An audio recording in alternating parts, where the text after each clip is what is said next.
ఇలా మేఘారెడ్డి గారు పార్టీకి కాంగ్రెస్ పార్టీకి ఏం చేసినాడో చెప్పండి.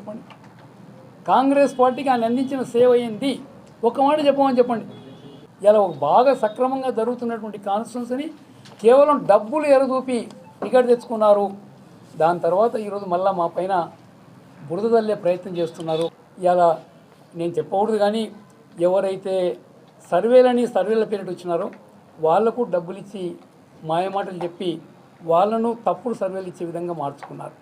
ఎవరైతే హైకమాండ్ నుంచి పెద్ద ఎత్తున నియోజకవర్గంలో ఉండే ఎన్నికను పరిశీలించమని పంపిస్తే వాళ్లకు అదే పరిస్థితి కలిగించారు వాళ్ళు. రేవంత్ రెడ్డి గారికి మచ్చ అంటే ఆయన సొంత జిల్లాలో ఈ స్థానిక సంస్థల ఎన్నికల్లో ఆయన సొంత క్యాండిడేట్ మన్యజీవన్ రెడ్డి గారిని గెలిపించుకోలేకపోయినటువంటి మచ్చ. ఎవరు దానికి ఈ మాదిరిగా ఈ తప్పుడు సారథ్యం వహించింది? మన గొప్ప శాసనసభ్యులు గారే. అందుకని అన్ని ఇలాంటి అనుభవం లేని పనులు, తప్పుడు పనులు తప్ప ఇంకోటి కాదనేటువంటి మాట కూడా నేను సవినిగా మనం చేస్తున్నాను. 90 కోట్లు ఖర్చు పెట్టించారు జీవన్ రెడ్డి గారితో.